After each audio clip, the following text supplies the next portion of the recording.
Already একজন জয়ী candidate, সেখানে আপনার প্রধানমন্ত্রী, আপনি ব্যাপারটাকে কিভাবে দেখুন, ক্যান্ডিডেট হিসেবে লড়তে গেলে তো একটা প্রতিপক্ষ থাকেই, তো থাকবে, যেই থাক না কেন থাকবে।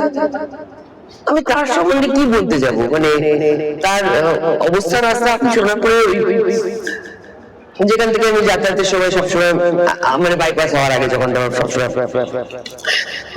মসজিদটা পাশ দিয়ে যেতাম, তো ওখানটা ভোট থাকবে চলে যান, কিছু কেন না। দেখুন, আপনি নিজেই দেখুন, আপনারা আমাকে প্রশ্ন করবেন না, আপনাদের বরঞ্চ কথা বলছি, আপনারা একটু রাস্তাটা দেখান, একটু ভাঙাটা দেখান, গোপটা দেখান, পাশে আর লরির মারামারিটা দেখান।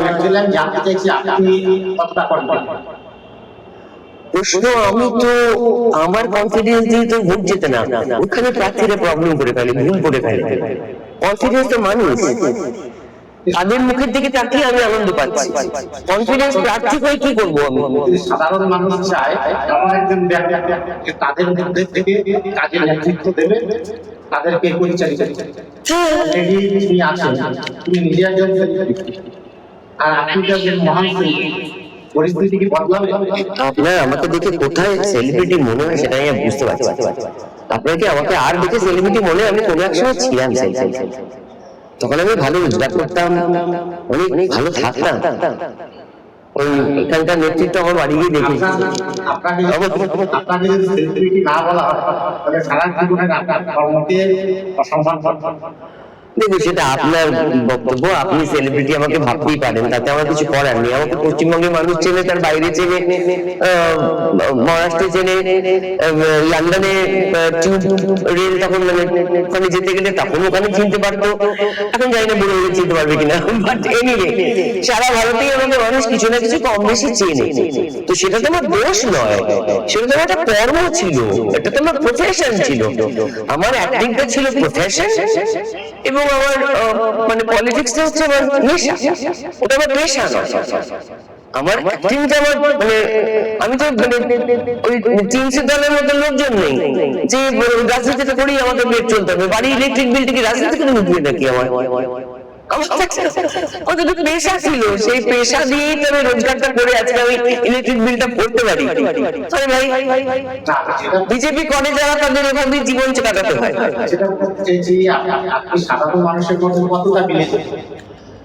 আপনি আমাকে কত বছর দেখেছেন আমি জানি না, আমি বললাম আপনাকে, এক্ষুনি বললাম যে আমি একটা বাড়িতে আন্দোলন করতে গিয়ে সে বাড়িতে বাথরুমটা একটা পর্দা, আর বাইরে একটা মাটির বাড়ি, বাইরে একটা টিউবওয়েল, সেখানে আমি ওখানে হাত পা ধুয়ে চান টান করে গিয়ে পর্দালা বাথরুমের দরজা, রান্নাঘরের দরজা বন্ধ করে সেখানে গিয়ে চেঞ্জ করে ওদেরই জামা কাপড়ে 3টে দিন কাটিয়েছি। এরকম আমি ঘন্টার পর ঘন্টা, বছর পর বছর, 10টা বছর আমি এইভাবে পশ্চিমবঙ্গের রাজনীতিতে কাটিয়েছি। আমি নিজে একজন ভোটের ডিউটি আমি বেশ কয়েক বছর করছি। আপনি কি বিয়ে নেন?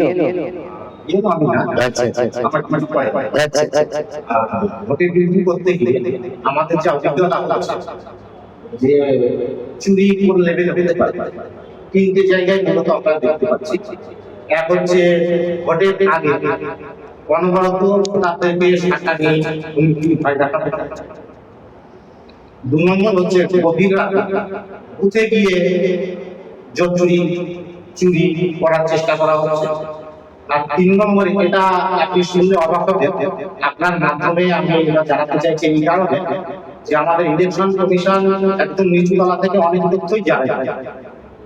লাস্ট ইয়ারে আমরা দেখেছি, আমরা ভোটকর্মীরা সচরাচর ডিসিআরটি অফিসে সবথেকে নিরাপদ বলে মনে করি, যেখানে আমরা ভোটের মেশিন তুলি এবং ভোটের মেশিন জমা দিই। তো লাস্ট ইয়ারে আমরা দেখেছি সেই ডিসিআরটি অফিসে ভোটকর্মীদের আলাদা করে নিয়ে গিয়ে ছাত্রা মারানো হয়েছে বহিরাগতদের, সেখানে এসপি ডিএম সবাই। এই ব্যাপারটাকে কিভাবে?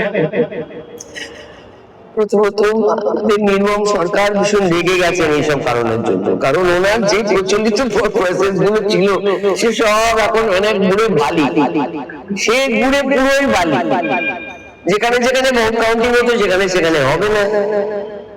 ওই ভোটার কার্ড জালি করে ছাপা হবে না, করা যাবে না, অনেক রকম নিয়ম চালু হয়েছে, দেখতে যাইয়ে বাস ওটা क्या है। একটা একটা করে মানুষ যারা গন্ডগোল করেছে এত বছর ধরে করে গেছে তাদেরকে ধরে ধরে ট্রান্সফার। নিজে নির্মম সরকার যে এত রেগে গেছে তার অনেক কারণ আছে, কিন্তু মাঝে মাঝে কিছু বকছেন না, তাহলে প্রলাপ বকছেন, এমনি এমনি বকছেন না, উনি বুঝতে পারছেন ওরা হাতের তালুতে সেসব মানুষগুলো ছিল রাজ্য সরকারে, তারা এখন তাদেরকে সাইড করে দিতে হচ্ছে। এবার আমি সাধারণ মানুষের তরফ থেকে বলি, সাধারণ মানুষ অনেকদিন প্রশ্ন ছিল যে ছাপা হয়, ঠিক আছে, আতর লাগিয়ে রাখে কিছু ওই ব্যালটের ওই তোমার ওই বাটনটার মধ্যে, বাইরে আসলে পরে গন্ধ শুনবে, হাতে আতরের গন্ধটা আছে না, একসঙ্গে কিছু সুযোগ থাকবে, কোনো চান্স নেই এসবে। মানুষ নিশ্চিন্ত ভাবে নির্দ্বিধায় গিয়ে ভোট দিতে পারবে, কাউন্টিং প্রসেস অন্যরকম হয়ে গেছে, একদম অন্যরকম হয়ে গেছে। এবার কিছু কারচুপি করা যাবে না, এই যে এত ডেড ভোটার্স এর নাম বাদ গেছে তাদেরই তো ছাপ্পা দেওয়া হতো, আর বাড়িতে বন্ধ করে রাখা তো, কদিন পর তো লুটমার শুরু হয়ে যাবে, কি করবে, কিচ্ছু করতে পারবে না।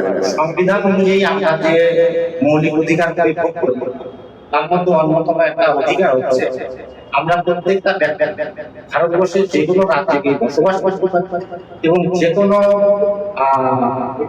দলের ভোটে দাঁড়াতে পারি, নির্বাচন করতে পারি। যেখানে আমাদের একটা সর্বভারতীয় পার্টি যখন পশ্চিমবঙ্গে লড়াই করতে আসে মাননীয় মুখ্যমন্ত্রী এবং তার পারিষদ বহিরাগত বলে উচ্চারণ করছে, এটা কি আমাদের সার্বভৌমত্বের প্রতি একটা আঘাত নয়? দেখুন, উনি এত কিছুই অনিয়ম করছেন এবং এত ভাবেই আমাদের ফেডারেল স্ট্রাকচারকে অসম্মান দিনের পর দিন করে যাচ্ছেন এবং এখনো যাচ্ছে, এটা আনফেয়ার, এবং সেই জন্যই তো মানুষ বিরক্ত, মানুষ তো সেই জন্যই ক্ষিপ্ত যে এইভাবে তো আপনি ফেডারেল স্ট্রাকচারকে ধ্বংস করতে পারেনই না, তাই করছেন। উনি যেটা করছেন সেটা হচ্ছে কেন্দ্র সরকার টাকাটা নিচ্ছে, টাকাটা কোটি কোটি টাকাটা নেওয়ার পরে সেটা নিজের একটা অন্য প্রকল্পে চালাচ্ছে। মানে আপনি কিছু না, অ্যাম্বুলেন্স গুলো দেখবেন শুধু এত বড় বড় করে অ্যাম্বুলেন্স নীল সাদা রং টং করে পেছনে ন্যাশনাল মিশন, ন্যাশনাল হেলথ মিশনের ছবি আছে, বাচ্চা বাবা মা হাত ধরে দাঁড়িয়ে আছে। তৃণমূলের তার 10টি প্রতিজ্ঞা নেওয়া হয়েছে, তার মধ্যে একটি অন্যতম প্রতিজ্ঞা হচ্ছে সপ্তম বেতন কমিশন চালু করা হবে, লক্ষ্য সরকারি কর্মচারীরা ক্রয় বৃদ্ধির সঙ্গে সঙ্গে এই মূল্য বৃদ্ধির সঙ্গে সঙ্গে যাতে ক্রয়টা করতে পারে। কিন্তু আমরা বাস্তবে দেখছি পঞ্চম বেতন কমিশনের 55% দিয়ে বাড়বে, ষষ্ঠ বেতন কমিশনের 48% দিয়ে বাড়বে, তাহলে যত কোটি টাকা বাস্তবের মধ্যে তফাৎ থাকে। শুনুন, আমি বলছি ওনার ইস্তেহার আর বাস্তবের সঙ্গে কোনো মিল নেই, সবাই সেটা জানে। উনি তো কিছুই দিয়ে উঠতে পারেননি, কোথায় ফিফটি কমিশন আটকে আছে তাও কিছু লোক, আধের লোকে তো চাকরি হারা রাস্তাতেই বসে আছে, তারা দিনের পর দিন বছর পর বছর কোন স্কুল কলেজে ভর্তি। আপনি ওনার দুয়ারের প্রকল্পগুলো, আপনি দুয়ারের স্বাস্থ্য প্রকল্পটা দেখুন, এটা বলে শেষ করছে একজন বৃদ্ধ ট্রমা কেয়ারে আর জি করে হাসপাতালে গেছে, ট্রমা কেয়ার যেটা লেখা আছে তার তো একটা মূল্য আছে। ট্রমা কেয়ারে চিকিৎসার জন্য একজন বৃদ্ধ হাসপাতালে গিয়ে তার বাথরুম পেয়েছে বলে তাকে সিঁড়ি দিয়ে নেমে তাকে বাথরুম করতে গিয়ে তিনি পাশে শৌচালয়ের বাইরে গিয়ে বাথরুম করতে বলেছে। একটা বেড প্যান দিয়ে ভদ্রলোককে ওখানে মনে গেল ভদ্রলোক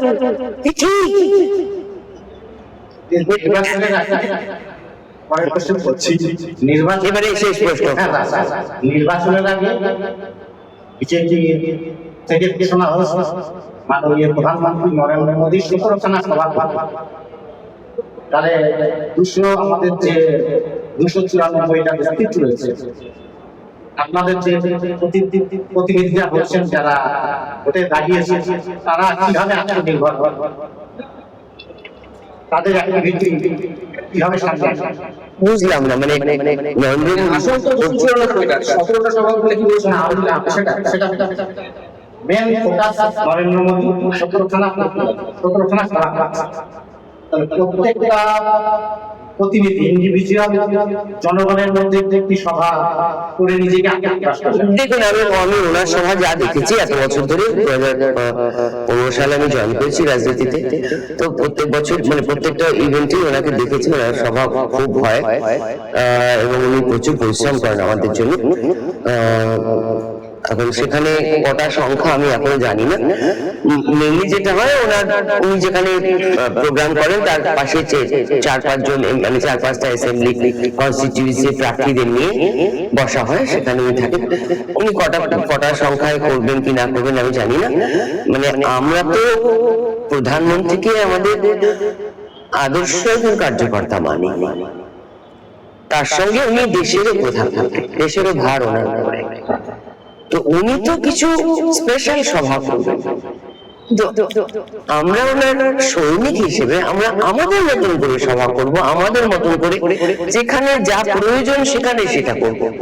যেখানে আমার সোনারপুর দক্ষিণে এইটুকু সরু পঞ্চায়েতের টাকায় আসে রাস্তাতে একটা অটো ঢুকলে অন্য অটোটা ওই মাথা দাঁড়িয়ে থাকবে, প্যাঁ করবে, তবে সে অটোটা আসতে পারবে না। আর না হলে অটোটাকে পুকুরে পড়ে যেতে হবে, তবে অটোটা পাস করতে পারবে। ওখানে অটোর জন্য রাস্তা পাবে, হাঁটার জন্য হাঁটার জন্য দুটো বাইক একসঙ্গে চালাতে পারবে না, এমন যা অবস্থা, কোন রকমের তো সেখানে তো আমরা গিয়ে একটা জনসভা করবো, সেখানে যেতে আমার লোকের কাছে পৌঁছে দেবো, সেখানে হেঁটে পৌঁছবো, বাইকে পৌঁছবো, তাই না? তো আমরা আমাদের মতন করে যেখানে এমনি অলরেডি আমাদের সার্ভে হয়ে গেছে, এমনি আমাদের পদযাত্রাতে আমাদের এই যাত্রা হলো কদিন আগে, পরিবর্তন যাত্রাতে প্রচুর মানুষের কাছে আমরা পৌঁছেছি। তার রিয়াকশন দেখে সবাই খুব খুশি যে এবার বিজেপি আসছে, সরকারে আসছে, শুধু সোনারপুরেই আসছে না, সরকারে আসছে। এটা একটা লাস্ট পাক্কা প্রমিস আমার, কিন্তু সত্যি সমস্ত মিটিং পঞ্চায়েত নিয়ে অনেক আলোচনা, কিন্তু আপনাদের সবারই লক্ষ্য একটা বড় জায়গায় থাকবে। যদি আপনারা সরকার গঠন করতে পারেন, আপনাদের টোটাল পশ্চিমবাংলার জন্য মূল লক্ষ্য কি? পশ্চিমবঙ্গের জন্য অনেক লক্ষ্য স্থির আছে, প্রচুর টাকা উনি অলরেডি লোন নিয়ে রেখে দিয়েছেন। মানে পশ্চিমবঙ্গে এখন বাচ্চার মাথায় 1000 টাকা লোন আছে। তো সেই লোনের অঙ্ক আমরা সবাই জানি, এবং এই শুধুমাত্র মানে পড়াশোনা করা ছেলে মেয়েগুলোকে শুধুই বলছেন মুড়ি বেচো আর চপ বেচো, এটা মানে আমি চপ মুড়ি তো ভীষণ ভালোবাসি খেতে, তো হচ্ছে এটাই একমাত্র উপায় উনি বাতিয়ে দিচ্ছেন। এসব তো মানে পশ্চিমবঙ্গের হোয়াইট লিস্ট হচ্ছে 500 পাতা। বিজেপি সরকার যেভাবে কাজ করে তার পদ্ধতি হচ্ছে তারা একই সঙ্গে কিছু চটপট হওয়ার জরুরি প্রকল্প সেদিকে মন দেয়। যেভাবে 19-এ আপনাদের জানা আছে কিনা জানি না, মনে আছে কিনা জানি না, যে অফিসাররা বলেছিলেন, টিএমসি সরকারের যে অফিসাররা বলেছিলেন যে এখানে যুদ্ধ আছে, এখানে আমরা, এটা তো বিজেপির জায়গা, আমাদের ল্যাম্প পোস্ট লাগাতে দেবো না, ধরে ধরে বলা হয়েছে যেখানে ল্যাম্প পোস্ট আলো আসবে না তাদের চাকরি চলে যাবে। আর এই সরকার আসছে তো সেরকম টেনশনই নেই। জল, বাসস্থান, পরিচ্ছন্নতা, হাসপাতাল, মানে পড়াশোনার ব্যবস্থা, কোনটা আপনি এখন আমাকে গুনে বলুন যে কোনটা ঠিক আছে? কিছু কি ঠিক আছে? তাহলে সবই তো ঠিক করতে হবে, সমস্তই ঠিক করতে হবে, এবং তার জন্য ভয়ভাবে কাজ। আপনি একটা কথা বললেন, সেটা নিয়ে আমার একটুখানি জানি না কিভাবে কি বললেন। আপনি বললেন যে সবারই তো অনেক কিছু বড় বড় স্বপ্ন আছে, আমরা স্বপ্ন দেখছি না, আমরা একটা স্বপ্ন দেখছি পশ্চিমবঙ্গবাসী যদি আবার উদ্বাস্তু না হতে হয়, আবার যদি উদ্বাস্তু না হতে হয়, তাহলে পশ্চিমবঙ্গে ভারতীয় জনতা পার্টির সরকার দরকার। অনেক ভালো লাগলো, ভালো থাকবেন, অগ্রিম শুভেচ্ছা। নমস্কার।